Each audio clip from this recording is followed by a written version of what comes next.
Um, hey guys, I've got sunlight on my side today, which is good. Yeah, so I wanted to talk a little bit about a show that I've started to watch, and I really like it. And it's funny because not a lot of my friends are watching it, but it's really good, and it's called The Office. So it's got Steve Carell in it, who is like, um, he's the guy from 40-Year-Old Virgin. If anyone of you have seen that movie, and basically the the premise of the show is it's just talking about 9 to 5 office life. It's a sitcom about 9 to 5 office life.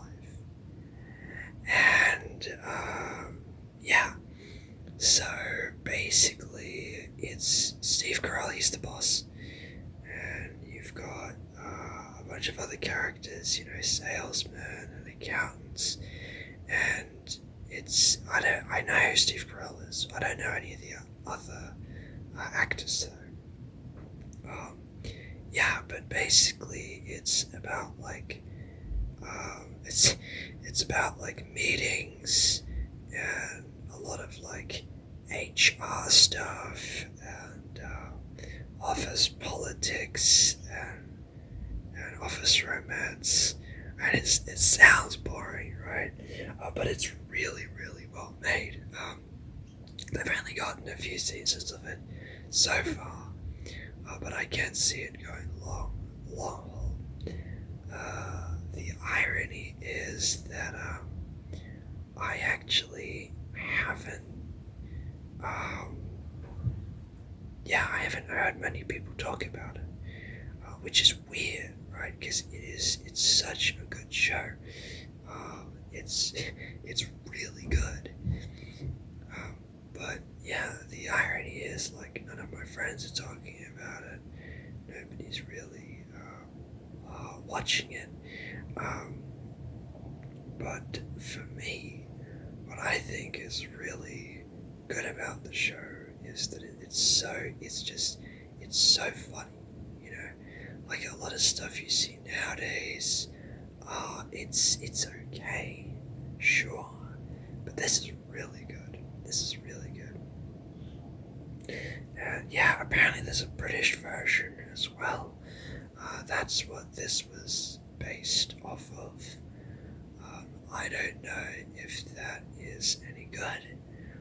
I have no idea. I think it's good, right? But my friends have seen the British version, and they didn't like it very much. But it did win lots of awards. So there's that. Apart from that, yeah. So if you haven't looked into it, I would highly recommend watching The Office. Yeah, it's really a lot of fun. Actually, it's a really good show. As I said in my last video, The Sopranos finally finished. Some theories are starting to come out about what happened to. I'll just say it right.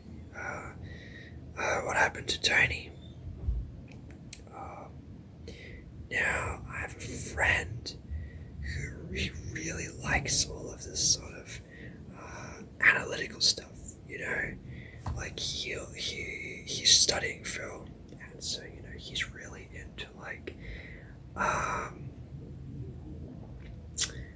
what do you call it? It's like jeepers, like film techniques and stuff like that. He really likes that sort of stuff, and he's been analyzing actually the last episode, and he thinks that Tony is dead. Now, the reason why he says that, and I think maybe he does have some merit in his arguments.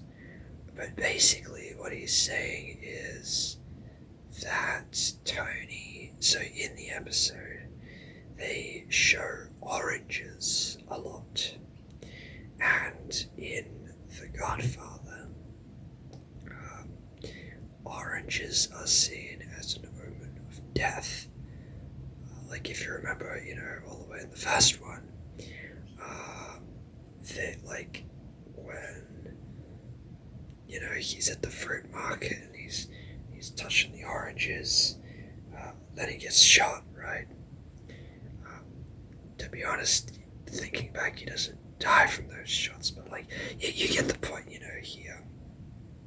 it's an omen of death, and so there are a lot of oranges like shown everywhere, and actually when he's in the restaurant in that final scene, there's a shot where it looks up at him, and on the background, you actually see oranges. You see, yeah.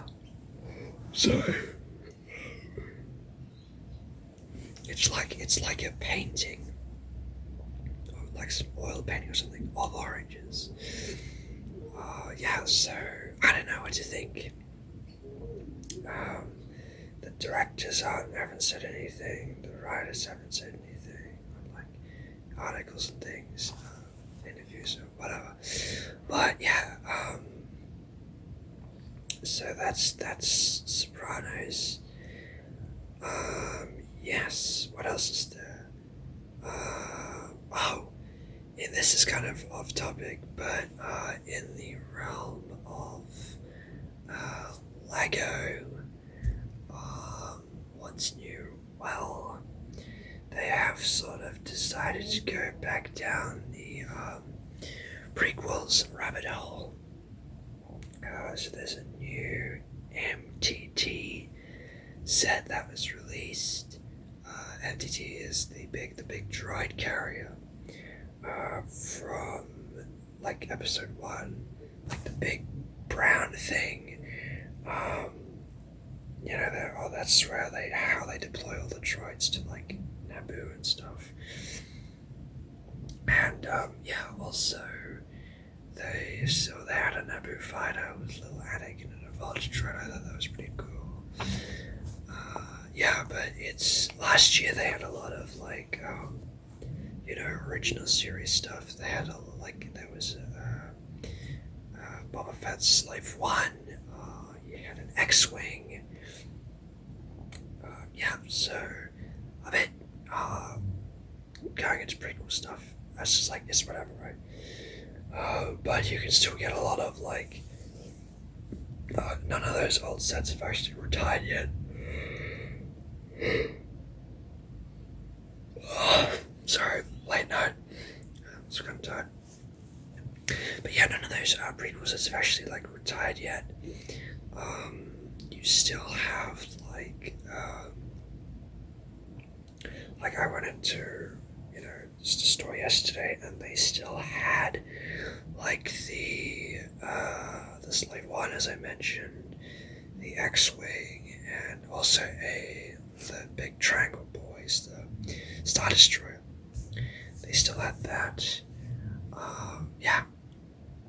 Also, in the kind of realm of Lego-ish, the Lego Batman video game has, I think, been announced, I'm pretty sure. So that'll be coming next year, 2008. I'm very excited about that, to be honest. I know it's going to be available for... I'm not sure. Yeah, I think it's going to be on Mac, hopefully, because that's what I got. I know it's going to be for PC, for PS, Xbox. But that'll be pretty good, because what do you call it? The other Lego games, like the Star Wars ones, they were really good. And of course, Lego games are always good. So that will be interesting. from that, for me, nothing much is really going on. If you guys want, I can show you. I actually went like a week ago and I got a bunch of secondhand games for like a few bucks. I already showed you Splinter Cell, but I can show the other ones as well. So if you guys are interested in that, let me know in the comments below. Yeah, and thanks for watching, and subscribe. That would be sick, and see you later.